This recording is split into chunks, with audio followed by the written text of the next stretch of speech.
Look, I need to be honest with you right from the start. People always ask me how I did it, how I went from being the woman everyone pitied to the one they now respect, maybe even fear a little. And I tell them the truth. I watched. I learned. And I waited for exactly the right moment. My name is Sarah, and for nearly 8 years, I lived in a house that should have been a home, but felt more like a stage where I played the role of the supporting actress in someone else's story. That someone was my husband, Marcus. And if you've ever lived with someone who thinks the world revolves around them, you'll understand exactly what I'm about to tell you. It started small, like these things always do. We met at a corporate event, one of those networking nights where everyone's trying to impress everyone else. Marcus was magnetic, I'll give him that. He had this way of commanding a room, making you feel like you were the only person that mattered when he looked at you. I was a junior analyst at a mid-sized firm, and he was already climbing the ladder at a major investment bank. When he asked for my number, I felt like I'd won something. The first year was good. Really good, actually. He was attentive, charming, ambitious in a way that felt exciting rather than exhausting. We moved in together after 10 months, got married at the 2-year mark. His career was taking off, and mine was steady, comfortable. I was making decent money, enough to contribute equally to our household, to our life together. But somewhere around year 3, things shifted. It was subtle at first. He'd come home and talk about his day for an hour straight, and when I'd start to share something about mine, he'd check his phone or suddenly remember he needed to send an email. When we had friends over, he'd dominate every conversation, and if I tried to contribute, he'd either talk over me or make a joke that subtly undermined what I'd just said. Everyone would laugh, and I'd smile along, but inside, something was hardening. The real turning point came when he got promoted to senior vice president. Suddenly, Marcus wasn't just confident, he was untouchable, in his mind at least. He started making decisions about our life without consulting me. He bought a new car, an expensive one, without even mentioning it beforehand. When I asked why he hadn't discussed it with me, he said, "I'm the one making the real money here, aren't I? I think I've earned the right to choose what I drive." That stung. I was still working, still contributing, but he'd reframed our entire relationship around his salary versus mine. And the worst part? I let him. I didn't fight back in that moment. I just nodded and went quiet. That quietness, though, that's where everything changed. Because while Marcus thought my silence meant I'd accepted my place in his kingdom, what I was really doing was watching, observing, taking mental notes of every single thing he did, every pattern, every vulnerability he didn't even know he was showing me. Marcus had routines, rigid ones. Every Sunday, he'd spend exactly 3 hours reviewing his investment portfolio, making adjustments, checking his accounts. He had spreadsheets for everything, color-coded and meticulously organized. He was proud of this, would often tell people at dinner parties how he'd grown our wealth by 18% year over year. Our wealth.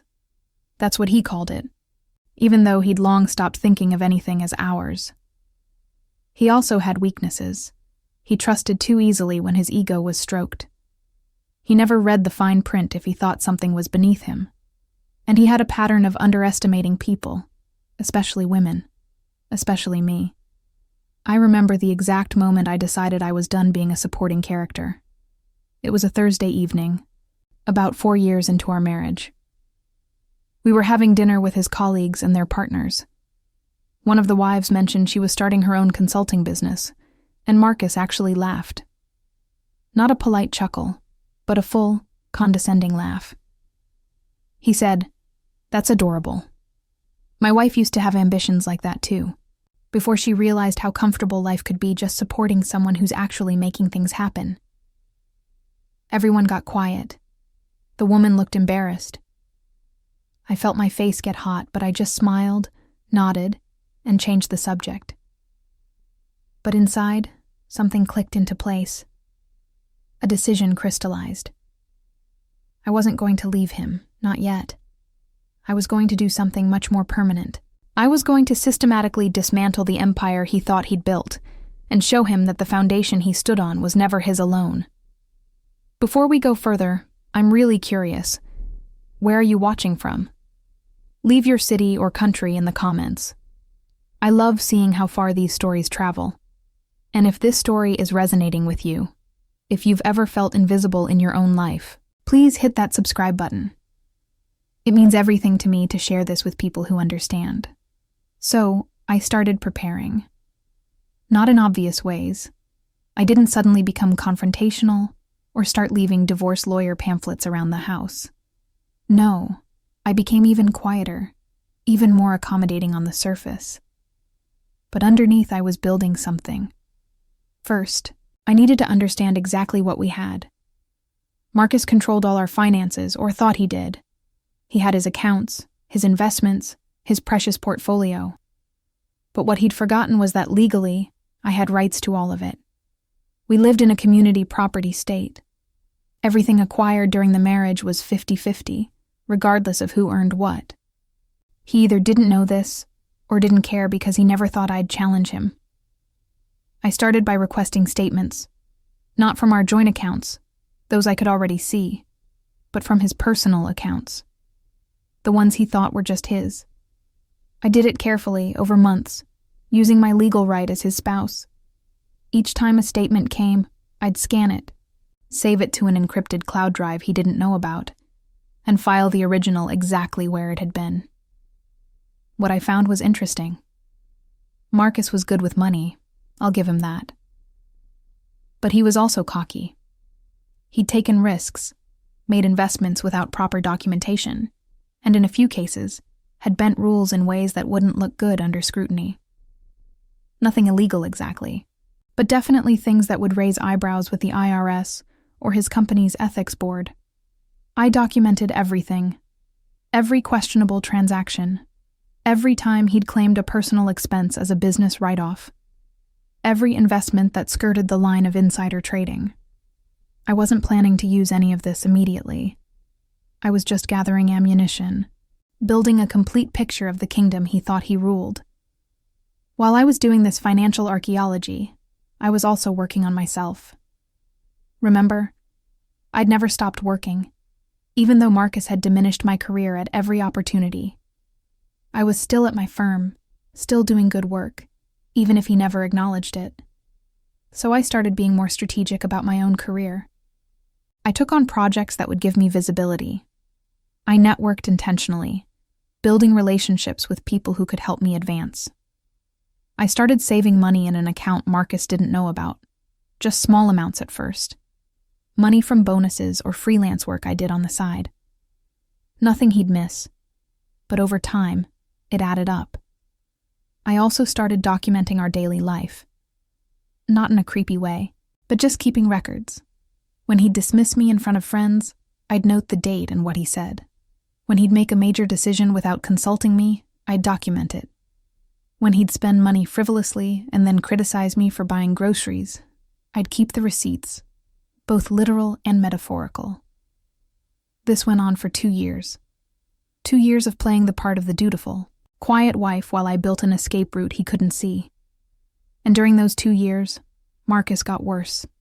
His arrogance grew exponentially. He started traveling more for work, and I'm pretty sure he was having an affair, maybe more than one. I didn't even care at that point. It actually made things easier because he was home less, which meant I had more time and freedom to prepare. The thing about people like Marcus is that they create their own blind spots. He was so convinced of his superiority, so sure that I needed him more than he needed me, that he never considered I might be planning anything. To him, I was a fixed point, a piece of furniture that would always be there, never changing, never challenging. Then came the opportunity I'd been waiting for. Marcus's company announced a restructuring. They were offering early retirement packages to senior executives, trying to trim the leadership team before a merger. The package was generous, incredibly generous. We're talking a severance equal to 2 years' salary, full benefits for 18 months, and immediate vesting of all stock options. Marcus was obsessed with this package. He talked about it constantly, running the numbers over and over. In his mind, he was going to take it, use the money to start his own consulting firm, and become even more successful. He was already designing business cards in his head. But there was a catch. To qualify for the package, you had to leave on good terms, with no pending investigations or ethics violations. Your record had to be spotless. I saw my moment. I didn't act immediately. That would have been too obvious. Instead, I waited until Marcus had verbally committed to taking the package, until he'd started telling people at work that he was planning to leave. Once he'd publicly positioned himself as someone on the way out, someone ready for this next chapter, I made my move. I contacted his company's ethics hotline anonymously and provided detailed documentation of several questionable transactions Marcus had made over the years. Not everything I had, just enough to trigger an investigation. I was careful, strategic. I made sure the information I provided could be verified through the company's own records, so it wouldn't be dismissed as a spurious complaint. The investigation started quietly, as these things do. Marcus didn't even know about it at first. But I knew. I'd set it in motion, and I knew exactly how long it would take for them to verify what I'd reported. I'd timed it perfectly. While the investigation was underway, I did something else. I filed for legal separation. Not divorce, not yet. Just separation. I did it through a lawyer Marcus had never met, someone I'd been consulting with for months, preparing for this exact moment. The separation filing included a complete accounting of all our marital assets, including all those accounts Marcus thought were his alone. The papers were served to him at work on the same day his company's legal team called him in to discuss the ethics investigation. I wasn't there, obviously, but I heard about it later from a colleague who'd witnessed it. Apparently Marcus went completely pale, then red, then pale again. He couldn't understand how everything was falling apart simultaneously. The ethics investigation found enough irregularities that his company couldn't offer him the early retirement package. Instead, they put him on administrative leave pending further review.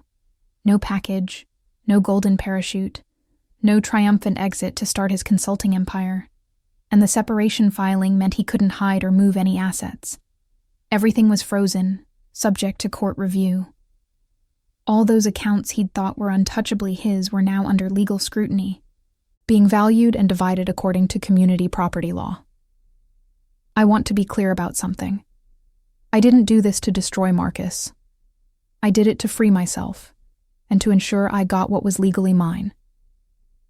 The fact that his arrogance had put him in a position where he was vulnerable to consequences of his own actions, that wasn't my fault. I just held up a mirror at exactly the right moment. The next few months were intense. Marcus tried everything. First, he tried to intimidate me, showing up at the house we'd shared, demanding to know what I was doing, why I was destroying him. I'd changed the locks by then, and I had a restraining order in place after he got aggressive during one visit. The order was temporary but enforceable. Then he tried to play victim, telling our friends and his family that I'd blindsided him, that I was being vindictive and cruel. Some people believed him. I lost friends over this. People who thought I should have just quietly divorced him if I was unhappy. But the people who really knew me, who'd seen how he treated me over the years, they understood.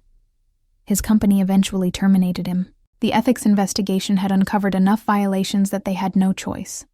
He tried to fight it, threatened to sue, but his lawyer advised against it. The documentation was too solid, and going to court would only make things more public. The asset division took almost a year. Marcus fought it every step of the way, trying to argue that various accounts and investments were separate property, not marital assets. But I had documentation for everything, proof of when each account was opened, when each investment was made. The judge was not sympathetic to Marcus's arguments, especially after reviewing the pattern of financial control and decision-making without spousal consultation. In the end, I walked away with exactly half of everything. The house, which was in both our names, was sold, and we split the proceeds. The retirement accounts, split. The investment portfolio that Marcus had been so proud of, split. His stock options from the company, which had vested before his termination, split. But here's the thing that Marcus never saw coming.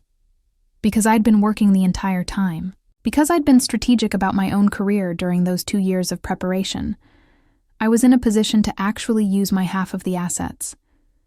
I wasn't starting from zero. I had a job I was good at, a network I'd built, and savings of my own that he'd never known about. Marcus, on the other hand, had no job, a damaged reputation in his industry, and a lifestyle he could no longer afford. The consulting firm he'd dreamed of starting never materialized because nobody wanted to hire someone who'd been terminated for ethics violations. He had to move in with his brother, had to sell his expensive car, had to completely restructure his life. I'd be lying if I said I didn't feel a certain satisfaction watching it unfold. Not because I enjoyed his pain, but because for the first time in years, I felt like the scales had balanced. He'd spent so long treating me like I was less than, like I was an accessory to his success, and now he was facing the reality that I'd been essential in ways he'd never acknowledged. About 6 months after everything was finalized, I ran into Marcus at a coffee shop. It was awkward, obviously. He looked smaller somehow, less sure of himself.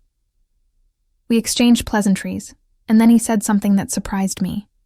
He said, "I never saw you coming. I thought I knew exactly who you were, and I was completely wrong." I didn't gloat. I just said, "You saw what you wanted to see.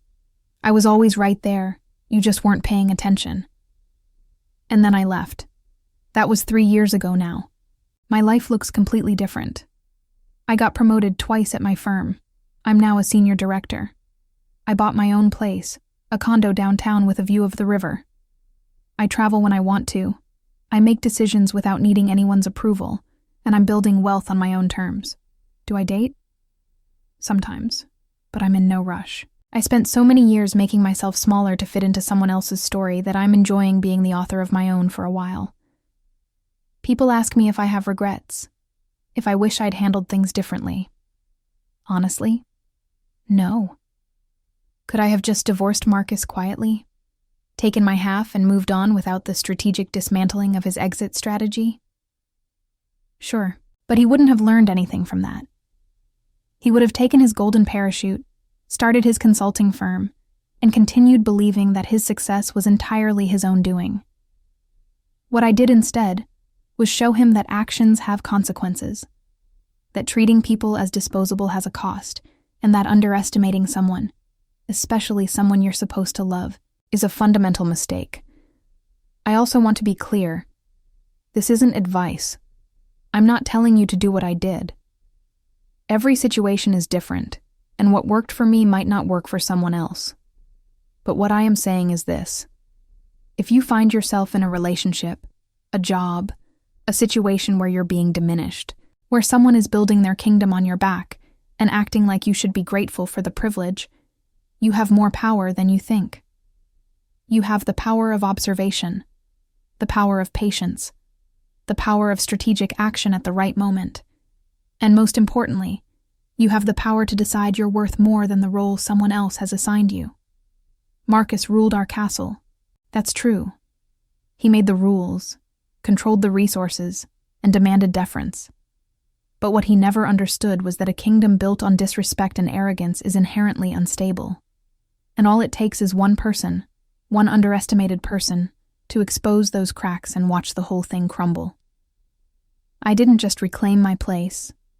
I built an entirely new kingdom, one where I'm not performing for anyone, where my value isn't determined by someone else's perception, where I'm not the supporting character in my own story. So here's what I learned from all of this. First, documentation is everything. In any situation where you might need to defend yourself or prove your position, having records is invaluable. Whether it's financial documents, emails, text messages, or just notes about important conversations, keep records. Second, don't underestimate the power of patience. I could have confronted Marcus 100 times during those years. I could have called him out on his behavior, demanded respect, threatened to leave. But none of that would have changed the fundamental power dynamic. Instead, I waited. I prepared. And when I acted, it was decisive and irreversible.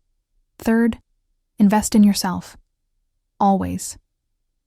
Even when it feels like someone else is the star and you're just in the background, keep developing your own skills, your own network, your own resources.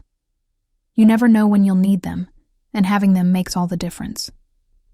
Fourth, understand the systems you're operating within. I took the time to learn about community property law, about financial regulations, about corporate ethics policies. That knowledge was power. It allowed me to see opportunities that Marcus's arrogance had blinded him to. And finally, know your worth. This is the hardest one, especially if you've spent years being told, directly or indirectly, that you're less than. But you have to hold on to the knowledge that your value isn't determined by someone else's opinion.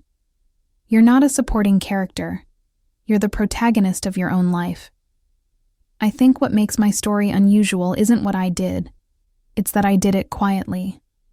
There was no dramatic confrontation, no big reveal moment where I told Marcus everything I'd been planning. I just systematically dismantled the illusion he'd built and let reality do the rest. Some people have called what I did ruthless. Maybe it was. But I call it proportional. Marcus spent years taking from me, dismissing me, making me feel small. I simply ensured that when I left, I took what was legally mine and exposed truths that needed exposing. If that feels ruthless, maybe it's because we're so used to women accepting less than they deserve that claiming your full share looks like aggression. There's this quote I think about sometimes. I can't remember who said it, but it goes something like, "The quietly powerful aren't the ones making the most noise. They're the ones making the most effective moves." That's what I tried to embody. While Marcus was performing his importance, I was building real power. While he was demanding respect, I was earning it in ways he couldn't see. I won't pretend it was easy. Those 2 years of preparation were exhausting. Maintaining the facade of the accommodating wife while simultaneously planning my exit required constant vigilance.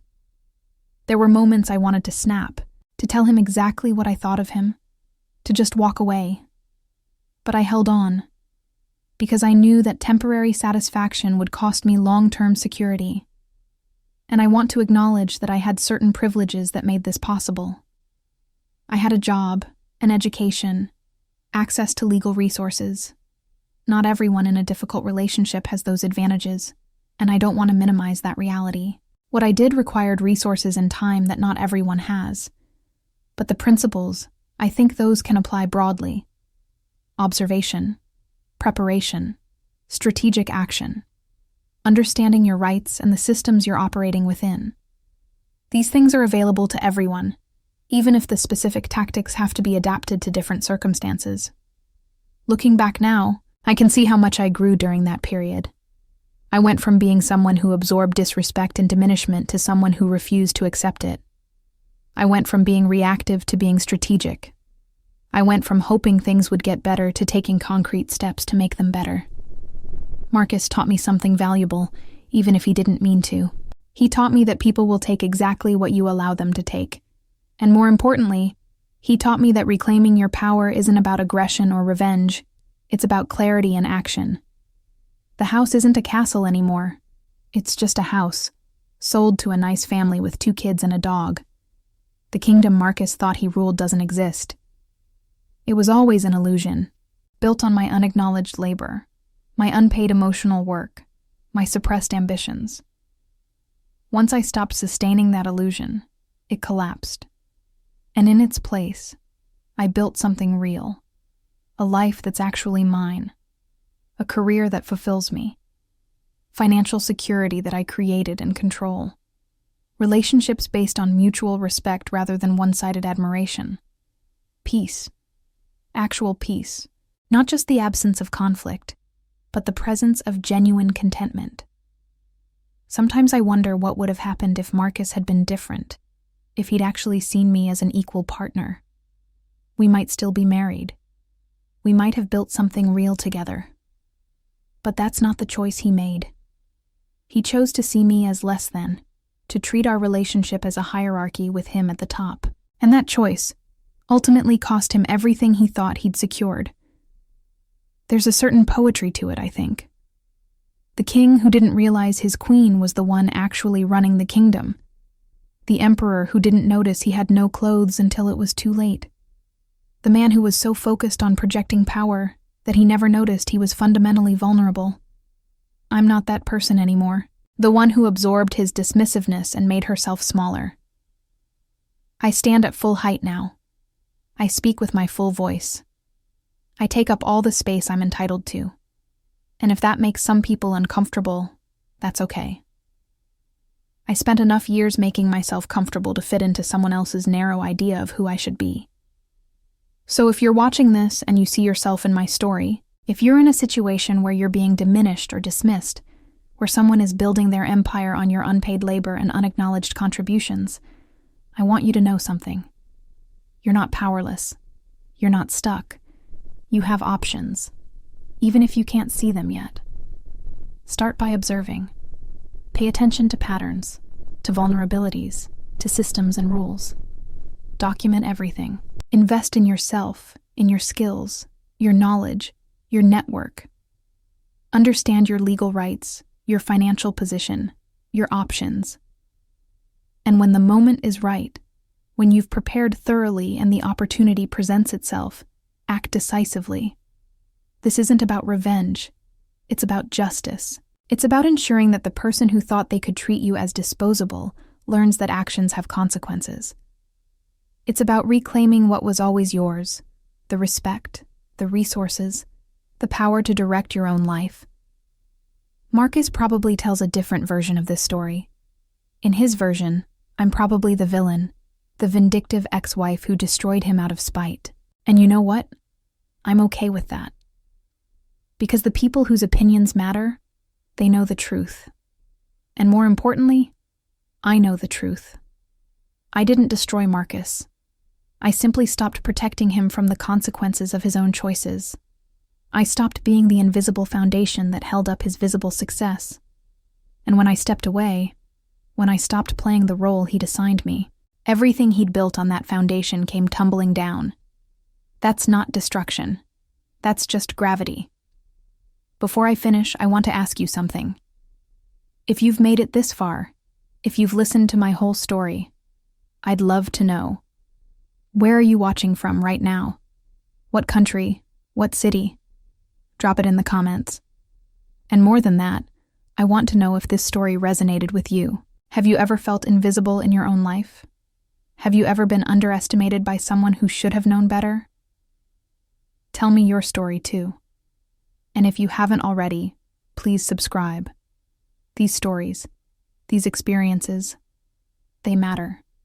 Your story matters. And the more we share them, the more we remind each other that we're not alone, that being underestimated isn't a life sentence. It's just a temporary condition we can change. 3 years later, I can honestly say I'm happy. Not in the way I thought I'd be when I first married Marcus, not in the conventional happily ever after way, but happy in a deeper, more sustainable way. Happy in my own company. Happy with the choices I'm making. Happy with the person I've become. I don't need to rule a castle. I don't need a kingdom. I just need my own life, lived on my own terms, with the full knowledge that I have the skills, the strength, and the strategic mind to protect what's mine and to build what I want. Marcus was the king of our castle. Past tense. That castle doesn't exist anymore. And honestly, I don't miss it. I don't miss performing deference.